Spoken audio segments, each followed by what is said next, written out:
오늘의 말씀은 누가복음 9장 51절에서 62절입니다. 예수께서 승천하실 기약이 차감해 예루살렘을 향하여 올라가기로 굳게 결심하시고 사자들을 앞서 보내심에 그들이 가서 예수를 위하여 준비하려고 사마리아인의 한 마을에 들어갔더니 예수께서 예루살렘을 향하여 가시기 때문에 그들이 받아들이지 아니하는지라. 제자 야고보와 요한이 이를 보고 이르되 주여 우리가 불을 명하여 하늘로부터 내려 저들을 멸하라 하기를 원하시나이까. 예수께서 돌아보며 꾸짖으시고 함께 다른 마을로 가시니라. 길 가실 때에 어떤 사람이 여짜오되 어디로 가시든지 나는 따르리이다. 예수께서 이르시되 여우도 굴이 있고 공중에 새도 집이 있으되 인자는 머리 둘 곳이 없도다 하시고 또 다른 사람에게 나를 따르라 하시니 그가 이르되 나로 먼저 가서 내 아버지를 장사하게 허락하옵소서. 이르시되 죽은 자들로 자기의 죽은 자들을 장사하게 하고 너는 가서 하나님의 나라를 전파하라 하시고 또 다른 사람이 이르되 주여 내가 주를 따르겠나이다마는 나로 먼저 내 가족을 작별하게 허락하소서. 예수께서 이르시되 손에 쟁기를 잡고 뒤를 돌아보는 자는 하나님의 나라에 합당하지 아니하니라 하시니라. 아멘.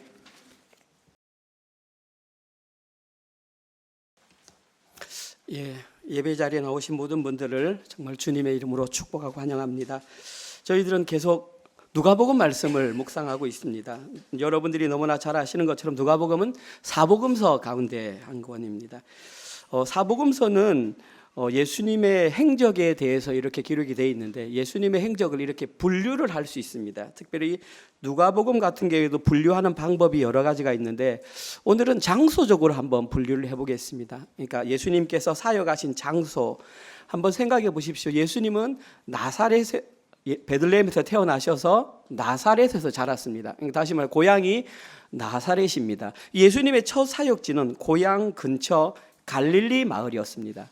주로 그 장소를 정한 곳이 가버나움이라고 하는 곳이었습니다. 그 전체 주변을 갈릴리라고 하는데 누가복음에는 1장 1절에서 9장 50절까지가 갈릴리 지역입니다. 오늘 저희들이 함께 읽은 본문은 9장 51절입니다. 따라서 오늘부터 예수님이 갈릴리를 떠나십니다. 나중에 제가 말씀드리겠지만 두 번째 예수님께서 사역하신 장소는 갈릴리에서 예루살렘으로 올라가시는 그 길, 성인이 보통 걸어가면 6일 정도 걸립니다. 그런데 예수님은 그 기간을 어느 정도 걸렸냐 하면 6개월 정도 걸렸습니다. 따라서 첫 번째 장소인 갈릴리 지역에서 예수님이 사역하신 것은 약 2년 6개월 정도 사역을 하시다가 오늘 본문에서 옮기고 마지막 세 번째 장소가 예루살렘입니다. 예수님은 예루살렘에 도착하셔서 일주일을 딱 사역하십니다. 7일 동안 거기서 많은 사역을 하시고 마지막 7일째 되실 때에 십자가에 달려 돌아가십니다. 이것이 바로 예수님의 생애입니다. 예수님께서는 예루살렘에 도착하셔서 온 인류를 구원하기 위한 십자가 사역 실행되시고 부활하시는 이유까지 내용까지 그 일주일에 다 이루어집니다. 그래서 이렇게 누가복음을 장소로 분류하는 것이 중요한 이유는 그 장소에 따라 예수님의 의도 혹은 예수님의 목적이 명확하게 드러나 있기 때문입니다. 처음에 2년 3개월, 2년 6개월 동안은 약간 흐릿합니다. 안개와 같이 조금 가려져 있는데 갈릴리에서 예루살렘으로 가는 6개월 사이에 보다 명확하게 선언하시고 마지막 예루살렘에 도착하셔서는 내가 어떤 일을 하겠다 명확하게 밝히십니다. 지난 주간에 저희들은 예수님의 1차 순환 예고를 들었습니다. 베드로가 주는 그리스도시요 살아계신 하나님의 아들입니다 할 때에 나는 3일 만에 고난당하고 죽을 것이다. 우리 누가복음에는 안 나와 있지만 마태복음에는 주여 그리하지 마옵소서 항변하다 예수님을 꾸짖었다 그렇게 말했습니다. 점점점 예루살렘으로 가까워 갈수록 예수님의 사역이 명확해집니다. 오늘 본문은 예수님의 두 번째 사역인 갈릴리에서 예루살렘으로 가는 첫 번째 이제 시작입니다. 이게 장별로 나누어지지 않고 그렇죠? 9장 51절에서 나누어집니다. 9장 51절에 보면 예수께서 승천하실 기약이 차감해 예루살렘을 향하여 올라가시기를 굳게 결심하니라. 이제 처음 결심했습니다. 자, 그러면 예수님께서는 그 결심하시면서 어떤 말씀을 하고 출발했을까요? 이게 참 중요합니다. 오늘 본문에서는 이제 내 예루살렘을 향하여 간다? 그럼 내가 이제 이 말을 한다. 다시 말해서 뭐하고 똑같냐 하면 예수님께서 성육신 하셔서 첫 사역을 시작하실 때 그것과 같은 효과가 오늘 본문에 있다는 것입니다. 오늘 본문에서는 딱 한 가지 얘기합니다. 오늘 설교 제목입니다. 누가 하나님 나라에 합당한 사람인가? 자, 내 출발하니까 너희들이 잘 들어. 누가 하나님 나라에 합당한 사람인지 얘기해 줄게. 오늘 본문에는 둘로 나누어서 얘기를 합니다. 첫 번째, 하나님 나라에 합당한 사람, 주보에 보시면 이렇게 나와 있습니다. 예수님의 의도를 아는 사람이 하나님 나라에 합당한 자이다. 제가 아까 말씀드렸듯이 처음에는 조금 안개와 같았던 의도가 점점 짙어지고 마지막에는 선명해진다고 했습니다. 그런데 그 예수님의 의도를 선명하게 아는 그 사람이 하나님 나라에 합당한 사람이다. 여기에 관한 내용은 오늘 보면 51절에서 56절에 기록되어 있습니다. 제가 천천히 다시 한번 읽어보겠습니다. 예수께서 승천하실 기약이 차감해 예루살렘을 향하여 올라가기로 결심하시고 사자들을 앞서 보내심에 그들이 가서 예수를 위하여 준비하려고 사마리아인의 한 마을에 들어갔더니 예수께서 예루살렘을 향하여 가시기 때문에 그들이 받아들이지 아니하는지라. 제자 야고보와 요한이 이를 보고 이르되 주여 우리가 불을 명하여 하늘로부터 내려 저들을 멸하라 하기를 원하시나이까. 예수께서 돌아보시며 꾸짖으시고 함께 다른 마을로 가시니라. 갈릴리 사역을 마무리하시고 예루살렘을 향하여 첫 걸음을 시작하셨을 때에 예수님에 관한 내용이 두 가지가 기록되어 있습니다. 먼저 51절에 예수님은 51절에서 예루살렘으로 출발하시는 이유를 이렇게 밝혔습니다. 오늘 보면 51절 예수께서 승천하실 기약이 차감해. 예수님께서 출발하신 표면적인 이유는 승천하실 기약, 날들입니다. 날들이 꽉 찼기 때문에 이제 곧 있으면 예수님은 하늘로 승천하실 기약이 되었기 때문에 예루살렘으로 가신다라는 것입니다. 여기에 기록된 승천이라는 단어는 어려운 단어입니다. 우리 친구들이 조금 처음 듣는 단어일 텐데 하늘로 올라간다 이런 뜻입니다. NIV 성경에는 taken up to heaven 다른 단어를 쓰지 않고 그냥 풀어서 설명했습니다. 원어적인 의미가 뭐냐 하면 위로 들어 올리다 이런 뜻입니다. 승천 자체가 위로 들어 올리다. 다시 말해서 예수님은 위로 들려 올려지기 위해서 예루살렘으로 간다. 그냥 우리는 승천이라고 생각할 수 있는데 여기에는 이중적인 의미가 있습니다. 첫 번째 의미는 뭐냐 하면 성경에서 예수님께서 위로 들어 올려진다라는 말을 할 때 조금 다른 의미로 쓴 적이 있습니다. 언제냐 하면 요한복음 3장 14절입니다. 이렇게 말씀하십니다. 모세가 광야에서 뱀을 든 것 같이 인자도 들려야 하리니. 여기서 말하는 인자는 당연히 예수님이고요. 예수님이 들려야 한다. 오늘 본문에도 들려야 한다. 지금 여기에서 예수님이 들리는 것은 광야에서 노뱀이 들린 것처럼 들린다. 이 내용을 알려면 이제 구약 성경을 조금 알아야 됩니다. 광야 시절에 이스라엘 백성들이 하나님께 순종한 부분도 있지만 불평과 불만을 한 내용이 많습니다. 그때에 또 먹을 것이 없다고 불평했을 때에 그때 노뱀이 불뱀이 나와가지고 이스라엘 백성들을 물었습니다. 많이 죽었습니다. 그때의 백성들이 모세에게 원해서 기도해서 이것 좀 멈추게 해주세요 그랬더니 하나님께서 노뱀을 만들어라. 그리고 장대 위에 달아라. 장대를 쳐다보는 사람은 그 병이 다 나을 것이다.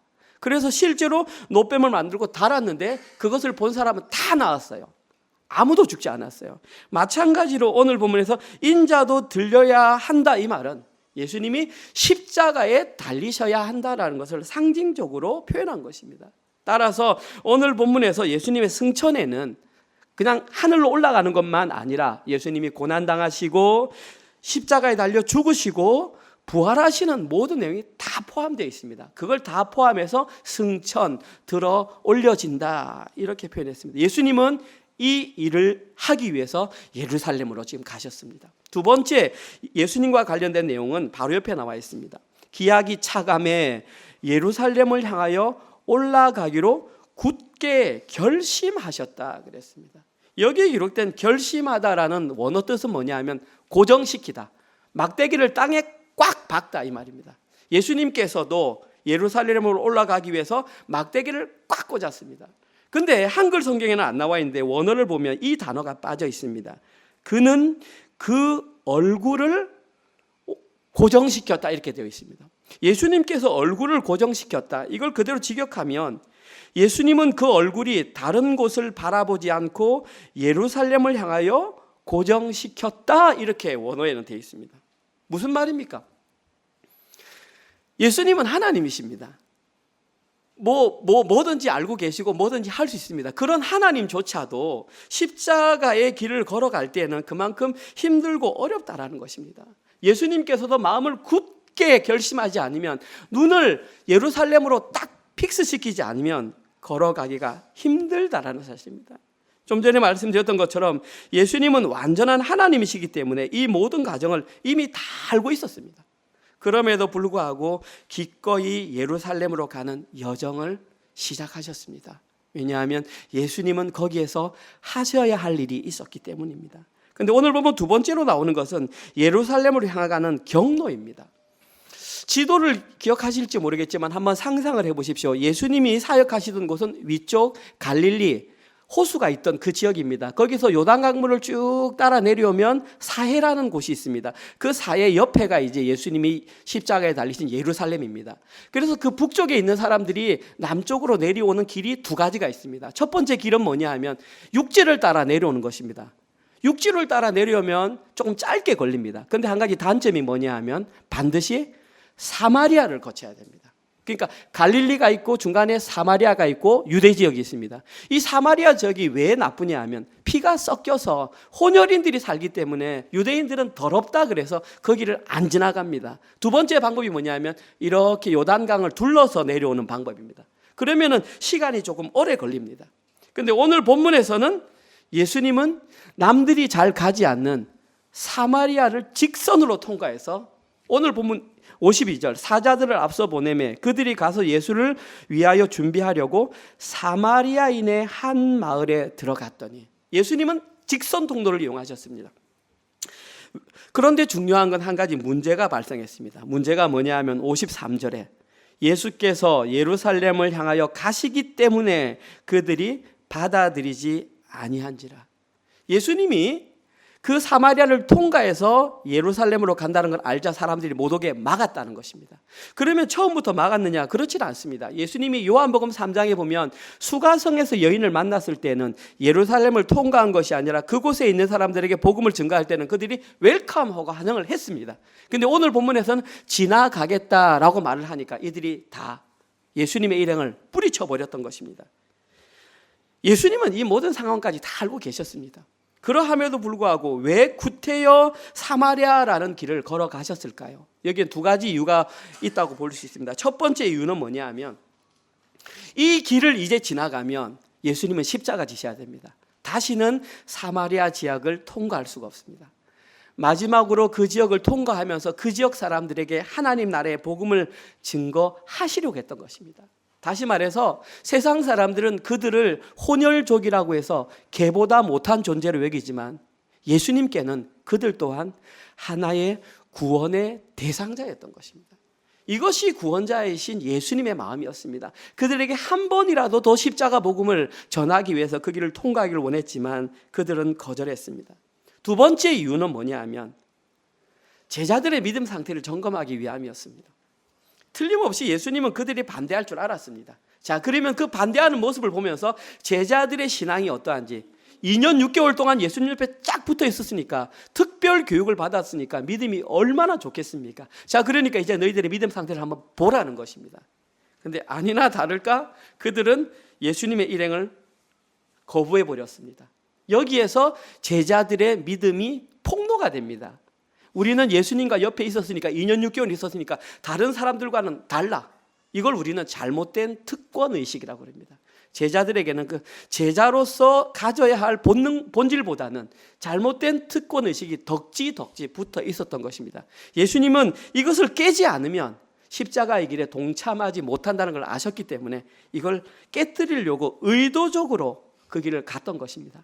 그런데 예수님의 의도대로 마침 사마리아 사람들이 예수님의 일행을 거절하자 그들의 특권의식이 바로 폭로가 됩니다. 오늘 본문 54절 제자 야고보와 요한이 이를 보고 이르되 주여 우리가 불을 명하여 하늘로부터 내려 저들을 멸하라 하기를 원하나이까. 두 사람입니다. 야고보와 요한은 형제입니다. 이 형제가 딱 나서가지고 예수님, 저들이 우리를 거절했습니다. 감히 제가 하늘에 명하여 불을 내려서 저기를 확 태워버릴까요? 이렇게 지금 말을 했던 것입니다. 죄송하지만 엄청난 착각입니다. 이들에게는 그런 능력이 없습니다. 그런 능력을 준 적도 없습니다. 그리고 사마리아인들에게 그렇게 해서도 안 되는 것이었습니다. 쉽게 말해서 예수님 옆에 2년 6개월 붙어 있었지만 아직까지 예수님의 의도를 온전하게 파악하지 못하고 있던 것입니다. 그러면 한번 추측해 봅시다. 왜 야고보와 요한은 이렇게 말도 안 되는 말을 했을까요? 저는 쉽게 생각할 수 있습니다. 왜냐하면 다른 제자들보다, 물론 12제자도 마찬가지지만 특별히 예수님의 사랑을 많이 받고 있다고 생각했기 때문입니다. 12제자 중에서도 나는 특별히 사랑을 많이 받고 있다. 왜? 예수님이 변화산에 올라갈 때에 베드로와 요한과 야고보만 데리고 갔잖아요. 그리고 거기서 예수님이 변화된 걸 봤잖아요. 특별히 거기서 누굴 봤냐 하면 불의 선지자 엘리야를 봤잖아요. 예수님이 서 있는 자리에 엘리야와 모세가 나타나고 세 분이 대화하는 걸 봤잖아요. 그러니까 어깨에 죄송합니다, 뽕이 이만큼 들어간 겁니다. 난 너희들하고 달라. 지금 딱 그 자세잖아요. 지금 명확하게. 그러면 왜 이렇게 이 말을 인용했을까? 엘리야가 그런 적이 있거든요. 열왕기하 1장 10절입니다. 여러분 다 아는 내용입니다. 이스라엘에서 가장 악한 왕 아합 왕이 다스릴 때에 선지자 엘리야가 활동했잖아요. 그때 엘리야가 50부장에게 대답하여 이르되 내가 만일 하나님의 사람이면 불이 하늘에서 내려와 너와 너의 50명을 살을지로다 하매 불이 곧 하늘에서 내려와 그와 그의 군사 50명을 불살랐더라. 두 번이나 반복되었잖아요. 한 번 더 할 때에 제발 살려주십시오 해가지고 살았잖아요. 세 번째 사람은. 지금 요한과 야고보는 이걸 아는 겁니다. 엘리야에게 그런 능력이 있었으면 나 예수님과 2년 6개월 있었어. 그런 능력이 없겠어? 내려서 지금 다 불러 죽여버릴까요? 지금 이렇게 말하는 것입니다. 이때에 이 당시에 하나님께서 엘리야에게 이 능력을 주셨던 것은 아합에게 누가 하나님의 편에 선 사인지 명확하게 알려야 할 이유와 목적이 있었기 때문에 일시적으로 그런 능력을 준 것입니다. 그런데 지금 이 요한과 야고보는 자기들이 예수님의 제자이다 보니까 마치 이런 능력이 있어도 된다라고 생각했던 것입니다. 잘못된 특권 의식에 젖어 함부로 말했던 것입니다. 저는 이 설교를 준비하면서 어떤 면에서는 이 시대의 기독교인들이 이런 특권 의식을 좀 갖고 있는 건 아닌가, 저 자신의 모습을 좀 생각해 봤습니다. 믿지 않는 자들을 대할 때에 나는 구원 받았어, 너희들은 구원 못 받았지? 이런 마음 자세로 혹시 전도를 하거나 그들을 대하고 있지는 않은가? 예수님은 그렇게 하지 않았습니다. 사람들이 개라고 말하는 사마리아인들에게조차 마지막 구원의 복음의 기회를 줬으면 저희들이 먼저 구원을 받았으면 주변의 사람들에게 저들을 어떻게 구원할까라는 그러한 마음으로 접근해야 하는데, 만약에 우리들 마음속에 야고보와 요한과 같은 마음이 있다면 오늘 당장 마음을 좀 바꿔야 할 것 같습니다. 아무튼 이러한 야고보와 요한의 모습은 조금은 형태는 다르다 할지라도 전체 제자들의 모습과 흡사하다고 볼 수 있습니다. 왜냐하면 야고보와 요한이 그렇게 말했을 때 주변에서 막아선 제자가 아무도 없습니다. 그럼 다 무슨 말? 다 똑같다. 더 확실한 증거가 뭐냐 하면 예수님께서 이 일을 꾸짖으셨다는 것입니다. 55절. 예수께서 돌아보시며 꾸짖으시고, 예수님께서는 엄하게 그들을 뭐라 하셨습니다. 그리고 우리 성경에는, 지금 제 성경에도 안 적혀 있지만 집에서 보는 성경에는 요 뒤에 1 이렇게 숫자가 적혀 있고 뭐라고 적혀 있습니다. 아래쪽에. 우린 그걸 관주라고 합니다. 혹시 관주 성경이 있는 분은 한번 보십시오. 그 밑에 이렇게 적혀 있습니다. 한글 성경에는 없습니다.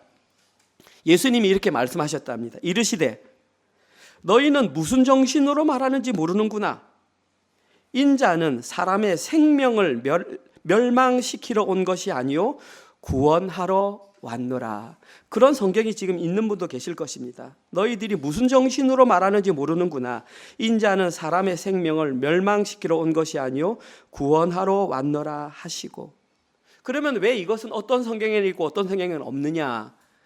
여러분이 아실지 모르겠지만 지금 여러분이 보시는 모든 성경은 다 사본입니다. 예수님이 말씀하신 성경 원본은 없습니다. 그러니까 이제 사본 가운데에 어떤 것이 가장 원본에 가깝냐라는 연구를 해서 지금 이 성경이 나온 겁니다. 그런데 제가 방금 읽었던 내용은 성경학자들이 말하기를 후대에 사람들이 그 내용을 추가한 것으로 봅니다. 뭐 그렇다고 성경이 잘못된 건 아니고요. 우리가 보는 성경이 원칙이라고 보지만 그 뒤에 어떤 주석 형태로 필사자들이 추가한 것으로 봅니다. 비록 이 내용이 성경 원문에는 포함되어 있지 않는다 할지라도 이 내용을 통해서 우리들은 예수님의 의도를 명확하게 파악할 수 있는 데 도움이 되는 훌륭한 주석 자료가 되는 것입니다.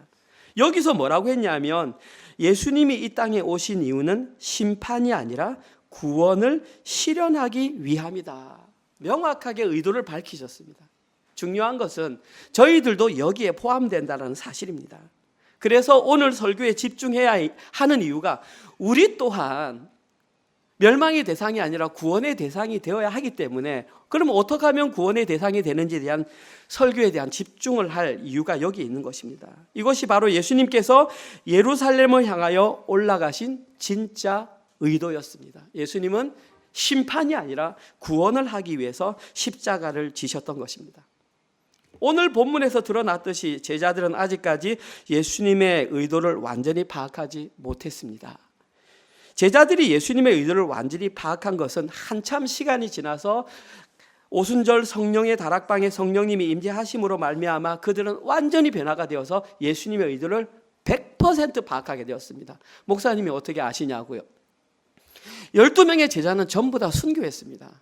그들은 예수님을 위해서 사는 데에 자기의 목숨을 아끼지 않았습니다. 목숨을 아끼지 않았다는 것은 가장 소중한 것을 예수님께 드렸다는 것입니다. 가장 소중한 걸 예수님께 드렸다는 것은 예수님의 의도를 100% 파악하고 100% 순종했다는 것입니다. 지금 사랑하는 성도님들은 예수님의 의도를 파악한 인생을 살고 계십니까? 그러한 신앙생활을 하고 계시는지 모르겠습니다. 어쩌면 지금 현재 예수님의 의도를 완전히 파악하지 못할 수도 있습니다. 그러나 언젠가는 꼭 해야 합니다. 언제 전까지? 예수님이 이 땅에 다시 오시기 전까지는 우리는 반드시 그 의도를 파악해야 합니다. 지금은 우리가 완전히 다 파악했다고 말할 수는 없습니다. 주님은 시간적인 유보를 두고 계십니다. 그러나 저는 그 시간이 생각보다 길다고 생각진 않습니다. 또 한 가지, 예수님의 의도를 파악하는 것은 생각보다 어렵지 않습니다. 오늘 본문에 명확하게 그 답이 나와 있습니다. 예수님의 의도를 파악하기 위해서는 진정한 예수님의 제자가 되면 됩니다. 오늘 본문 내용이 그것입니다. 예수님의 의도를 파악하기 위해서는 진정한 예수님의 제자가 되어야 된다. 그리고 예수님의 의도를 파악한 그 제자가 하나님 나라에 합당한 자이다. 오늘 본문은 그걸 우리에게 지금 말하고 있습니다. 오늘 본문에서 두 번째로 하나님 나라에 합당한 자가 누구이냐?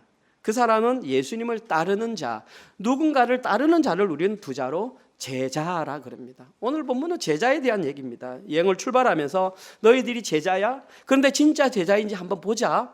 정말 너희들이 객관적으로 놓고 한번 보자. 57절에서 62절입니다. 길 가실 때에 어떤 사람이 여짜오되 어디로 가시든지 나는 따르리이다. 예수께서 이르시되 여우도 굴이 있고 공중에 새도 집이 있으되 인자는 머리 둘 것이 없도다 하시고 또 다른 사람에게 나를 따르라 하시니 그가 이르되 나로 먼저 가서 내 아버지를 장사하게 허락하옵소서. 이르시되 죽은 자들로 자기의 죽은 자들을 장사하게 하고 너는 가서 하나님 나라를 전파하라 하시고 또 다른 사람이 이르되 주여 내가 주를 따르겠나이다마는 나로 먼저 내 가족을 작별하게 허락하소서. 예수께서 이르시되 손에 쟁기를 잡고 뒤를 돌아보는 자는 하나님의 나라에 합당하지 아니하리라 하시더라.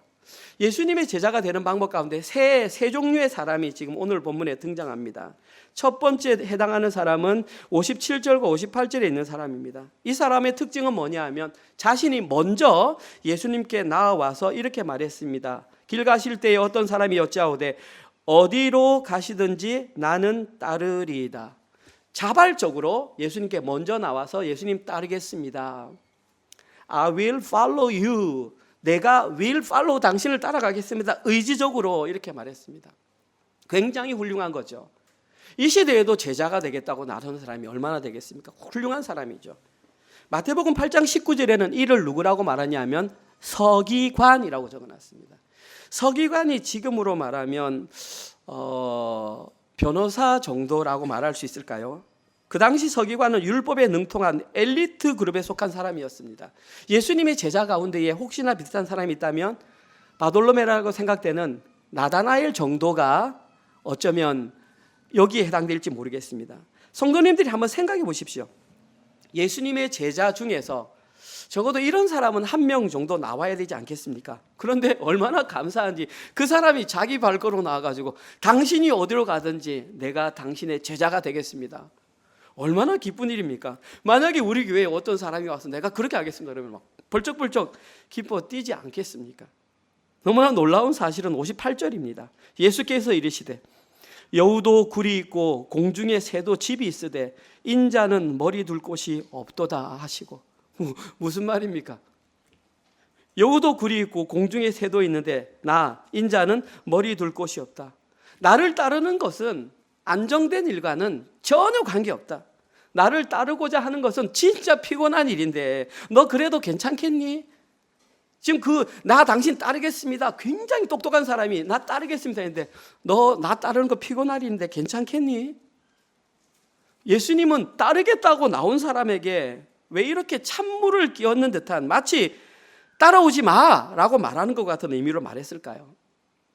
예수님은 이 사람의 중심을 알고 있었습니다. 예수님은 이 사람의 중심을 알고 있었기 때문에 예수님이 중심을 알고 있었다라는 근거가 뭐냐면 58절입니다. 이 여우도 굴이 있고 공중의 새도 집이 있다라는 것은 뭔가 테이크할 것이 있다, 뭔가 취할 것이 있다라는 것입니다. 쉽게 말해서 지금 예수님이 예루살렘에 올라가는데 십자가를 진다고 생각하지 못되는 사람은 다 뭐라고 생각하냐면 예수님이 예루살렘에 가서 왕이 된다고 생각합니다. 정치적인 메시아, 군사적인 메시아가 되어서 이스라엘의 왕이 되면 나도 그분이 왕이 되었을 때 한 자리 정도는 취할 수 있지 않을까. 어저께 본문입니다. 제자들 사이에 어떤 싸움이 있었습니까? 누가 크냐의 싸움이 있었잖아요. 제자들과 이 사람은 똑같은 것입니다. 제자들도 I follow you 했고 이 사람도 I follow you 했는데 그들의 마음속에는 어나더 마음이 있었던 거예요. 뭔가를 테이크하고 싶은 하이 포지션을 좀 갖고 싶은 그런 마음이 있었다라는 거예요. 오늘 본문은 그런 자는 예수님의 제자가 될 수 없다. 우리에게 지금 이렇게 말하는 거예요. 예수님의 제자가 될 수 없다라는 것은 당연히 하나님 나라에 합당하지 않는다. 좀 쇼킹하지 않습니까? 나 당신 따르겠습니다. 모든 것 버리고. 그런데 하나님 나라에 합당하지 않을 수 있다. 두 번째. 오늘 본문에서 두 번째 말했던 사람은 그 다음 구절에 나와 있는 사람입니다.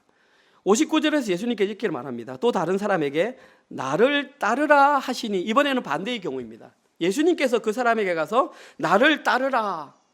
왜 그랬는지 저도 모릅니다. 그런데 분명한 것은 예수님께서 그에게 누군가에게 나를 따르라. 이 글자는 누구에게 쓰였냐면 레위를 부를 때, 마태를 부를 때 똑같이 썼거든요. 그때 마태는 모든 것을 버리고 따랐단 말입니다. 그런데 이 사람은 예수님께서 그렇게 부를 때에 한 가지 조건을 달았습니다. 그가 이르되 나로 먼저 가서 내 아버지를 장사하게 허락하옵소서. 즉각적으로 순종하지 않고 한 가지 조건을 달았는데 그 조건이 뭐냐 하면 아버지를 먼저 장사하고 오겠습니다. 이 땅을 살아가는 사람들 가운데에 가장 큰 효는 부모님의 임종을 지키는 것입니다. 부모님의 임종을 지켜서 잘 해드리는 것이 자녀의 마땅한 도리입니다. 따라서 이 사람이 제시한 조건은 예수님조차도 거부할 수 없는 조건처럼 보입니다. 당연히 고민할 필요도 없이 당연히 가서 아버지 장사하고 와라 이렇게 말씀을 하셔야 되는데 오늘 보면 60절에 예수님은 놀라운 말씀을 하십니다. 이르시되 죽은 자들로 자기의 죽은 자들을 장사하게 하고 너는 가서 하나님의 나라를 전파하라 하시고 결론적으로 말해서 예수님은 거절하신 것입니다. 그러면 예수님께서 이 사람의 말을 단호하게 거절하셨다고 해서 예수님이 무례한 사람, 예절도 모르는 사람, 부모를 섬기지도 않는 사람일까요? 그렇지 않습니다. 이 내용에 가서는 지난주 주일 설교에 명확하게 말했습니다. 누가 가족인가 말했을 때 예수님은 사생애 30년 동안 모든 가족을 충실히 봉양했던 부모님을 잘 섬기는 사람이었습니다. 그러면 왜 예수님은 오늘 본문에서 그 당시 그 따르겠다고 했던 제자도 헷갈리고 우리도 헷갈리는 말을 하셨을까요? 그 이유는 제자의 삶이 어떠해진지를 명확하게 알려주는 것입니다. 제자가 누구냐 하면 제자는 삶의 우선순위를 정확하게 정해야 하는 사람이다. 그 사람이 제자다. 제자는 삶의 우선순위를 정확하게 정하는 사람이 제자다. 예수님의 제자가 되려고 하는 사람에게는 반드시 이런 문제가 발생하게 되어 있다. 단 한 사람의 예외도 없습니다. 쉽게 모든 환경이 다 열려서 제자가 되겠습니다 하는 사람 없다는 것이, 반드시 결단해야 될 일이 생긴다라는 것입니다. 그리고 예수님의 제자는 그 모든 결단 가운데에 하나님 나라의 일을 최우선으로 생각해야 한다. 여기에 대해서는 타협이 없다. 이것을 지금 말하고 있습니다. 그러면 오늘 본문에 기록된 이 장례는 어떻게 해석할 것이냐? 성경학자들은 두 가지로 해석합니다. 첫 번째, 아버지는 지금 죽지 않았습니다.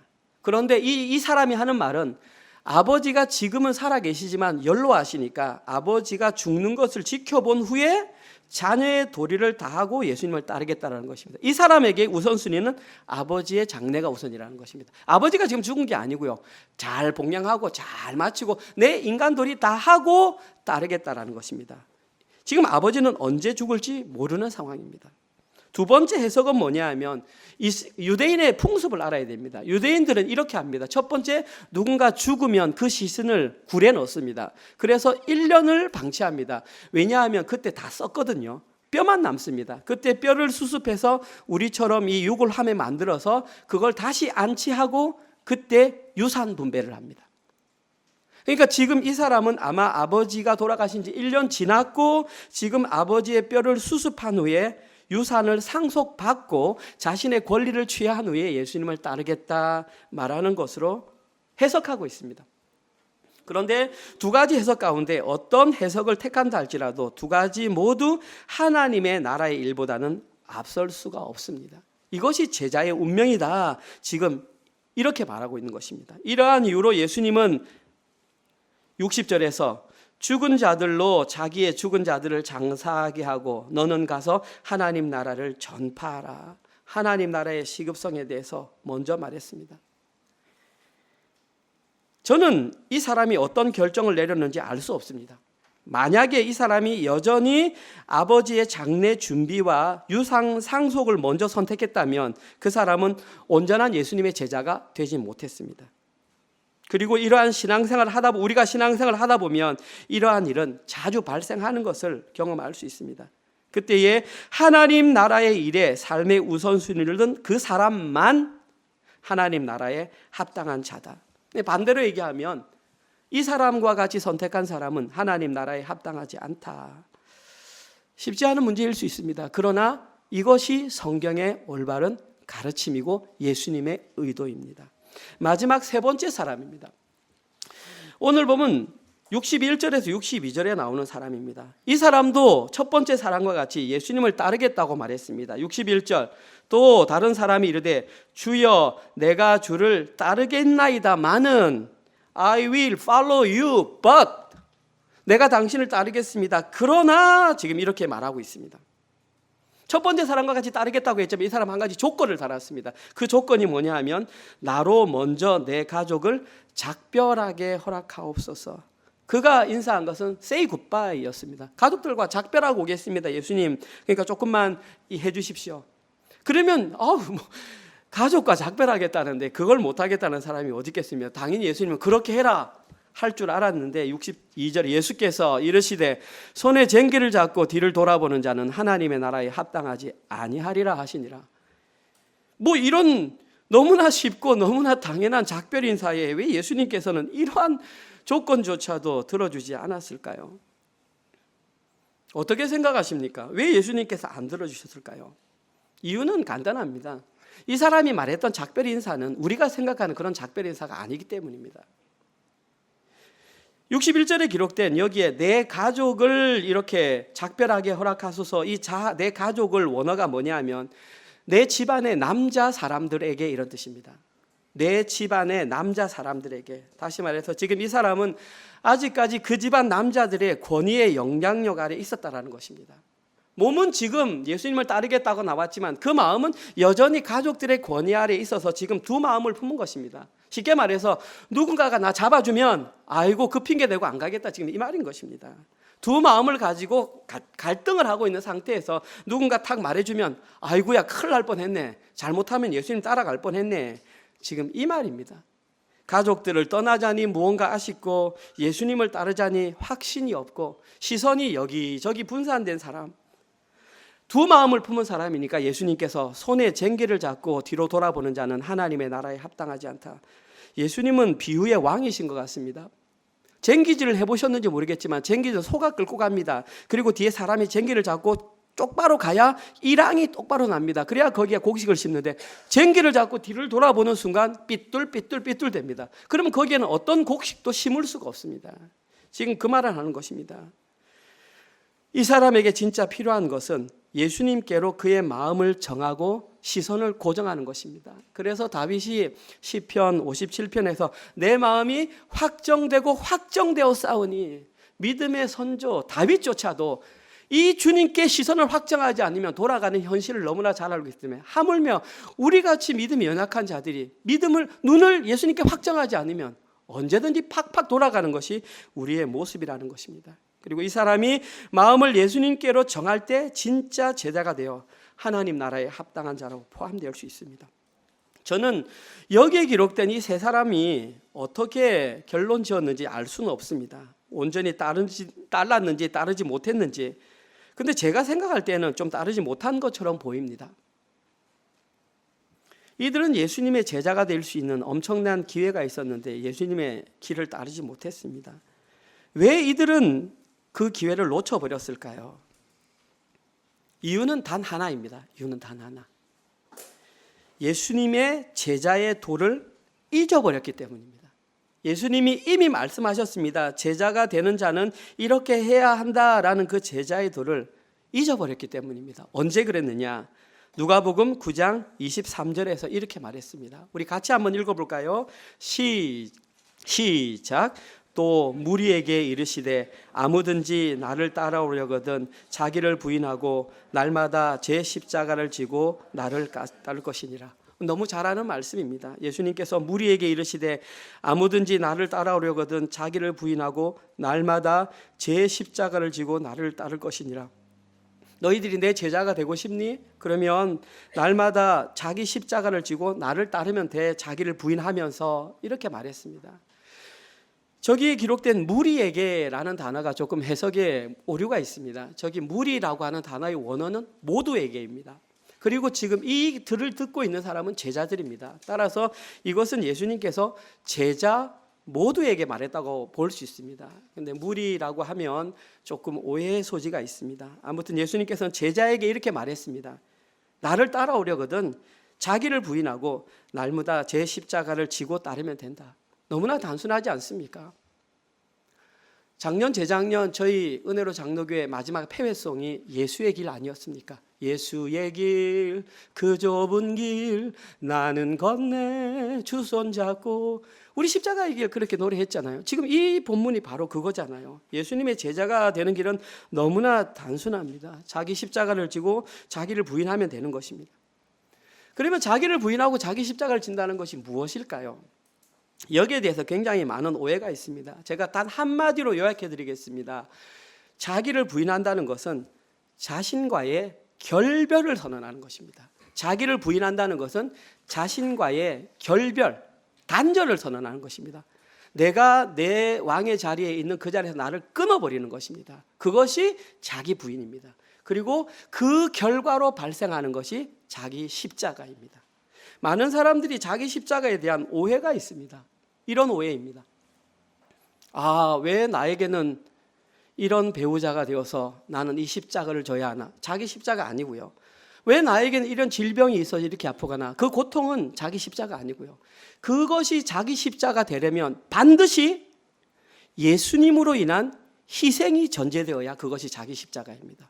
예를 들면 오늘 보면 첫 번째 등장하는 사람에게는 자기 부인이 되고 자기 십자가 되려면 안정감이라고 하는 것을 예수님 때문에 버릴 때에 자기 십자가가 되는 것입니다. 두 번째 사람에게는 아버지와의 그런 관계 속에서 하나님께 더 우선순위를 둘 때 그거 자기 십자가입니다. 마지막 세 번째, 마지막 사람에게는 두 시선 가운데에 예수님께 한 시선을 고정할 때에 내가 잃어버린 그것 때문에 자기 십자가입니다. 그런데 많은 사람들은 자기로 인해서 발생하는 어떤 것들을 자기 십자가라고 합리화하면서 말을 하는 경우가 그렇지 않습니다. 반드시 자기 십자가는 예수님으로 인해 포기되는 어떤 것들이 자기 십자가입니다. 지난 수요일날, 이번 수요일날 새벽 기도를 하러 딱 아침에 왔는데 한 통의 편지가 와 있는 겁니다.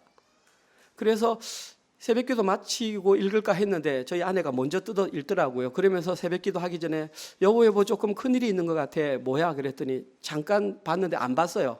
그리고 새벽 기도를 마치고 집에 가서 그 편지 내용을 읽어봤는데 편지 내용이 뭐냐 하면 이 건물의 주인이 한 달 내에, 그 편지를 쓴 한 달 내에 이 건물을 비워달라는 내용이었습니다. 조금 많은 충격을 받았습니다. 아이고, 이거 어떡하냐? 이건 좀 준비된 게 아무것도 없는데. 그래서 당장 우리 셀리더 분들께 제가 이 내용을 이제 알렸습니다. 그리고 이제 대처를 해야 하는 상황인데. 자, 이제 저희들은 현실적인 문제에 닥쳤습니다. 왜 이런 일이 발생했을까? 저는 그렇게 생각했습니다. 너희들이 3, 4년 동안 십자가의 길에 관해서 배웠지. 이제 그것을 현실로 한번 어떻게 하는지 너희 삶을 한번 옮겨봐. 자, 이때 이 어려움 속에서 너희들은 어떤 방법을 찾겠니? 여전히 인간적인 방법으로 찾겠니? 아니면 나를 의지하는 방법으로 찾겠니? 한번 너희들이 해결하는 것을 보자. 저는 그런 음성으로 들리더라고요. 자, 그럼 저희들이 이것을 할 때는 무엇을 포기해야 될까요? 일단 저희들은 다른 장소를 찾아야 됩니다. 우리 집하고 가깝으면 좋겠네. 넓은 장소에서 짐 같은 거 안 가져갔으면 좋겠네. 이런 우리 마음속에 일어나는 사소한 것들이 다 버려질 때에 그것이 자기 부인이고 하나님께서 우리에게 새로운 처소를 주신다고 생각합니다. 그런데 거기서도 여전히 나는 아무것도 손해를 보면 안 돼. 나는 힘들면 안 돼. 그렇게 되면 우리는 또 실패하고 또 다시 새로운 국면을 맞이하게 될 것입니다. 기꺼이 희생을 각오할 때에, 예수 그리스도를 위해서 할 때에 우리는 자기를 부인하고 자기 십자가를 걷는 것입니다. 사람은 본능적으로 태어나면서부터 자기 자신이 왕입니다. 그래서 눈 뜨자마자 우는 이유가 밥 달라고 우는 것입니다. 내가 왕인데 왜 밥 안 줘? 이 본능입니다. 원죄의 결과라고 말할 수 있죠. 그런데 이 세상에서 유일하게 제자로 인정된 사람들만 자기 자신이 주인이 아님을 인정하는 것입니다. 이것이 제자입니다. 왜냐하면 그들은 자기 인생의 주인이 누군지를 명확하게 알기 때문입니다. 의도를 명확하게 알기 때문입니다. 그들의 주인은 오직 예수 그리스도 한 분입니다. 주인의 뜻대로 사는 사람들, 그들만 제자고 그들만 자기를 부인하고 자기 십자가를 질 수 있습니다. 재밌는 게 뭔 줄 아십니까? 저는 저기에 가장 중요한 단어가 날마다라고 생각합니다. 나 과거에 그런 적이 있어. 나 가기 부인한 적이 있고 은혜 받은 적이 있어. 참 잘하셨습니다. 근데 내일 또 우리는 그렇게 해야 되고요. 날마다 자기를 부인하고 자기 십자가를 져야 합니다. 날마다 나의 소유권과 나의 통치권을 예수님께 올려드려야 하고요. 날마다 나의 중심적 삶을 버려야 하고요. 날마다 세속적인 사고를 버리는, 그것이 자기를 부인하고 자기를 십자가 지는 것입니다. 그 사람이 바로 예수님과 함께 십자가에 못 박힌 사람, 갈라디아서 2장 20절에 있는 사람입니다.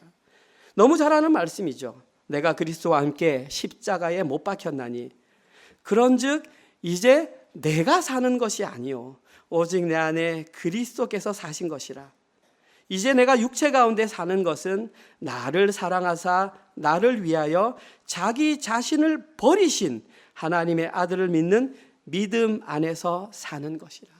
예수님과 같이 죽은 사람이 이 사람이죠. 이 사람이 누구냐 하면 역사신앙을 버린 사람. 역사신앙이 뭐냐 하면 화석으로 굳어있는 사람. 지식적으로 예수 믿는 사람. 다 알아. 내용도 다 알아. 그런데 제자로 안 사는 사람이 역사신앙이에요. 그걸 버린 사람이 예수와 함께 죽은 사람. 옛사람의 지배에서 벗어난 사람. 자기 자신을 포기할 수 있는 사람. 우리 아이들도 지적으로 다 알아요. 그런데 현실의 삶에 가서는 내가 하고 싶은 대로 해요. 나하고 맞지 않는 사람하고는 대화하지 않고 나하고 어울리지 않는 사람하고는 하지 않는, 이것이 우리의 삶에 그냥 박혀 있어요. 그러면서 예수 잘 믿는다고 생각하죠. 자기를 부인하고 자기를 십자가를 지는 사람, 예수와 함께 죽은 사람은 삶 자체가 변해요. 당연히 어렵죠.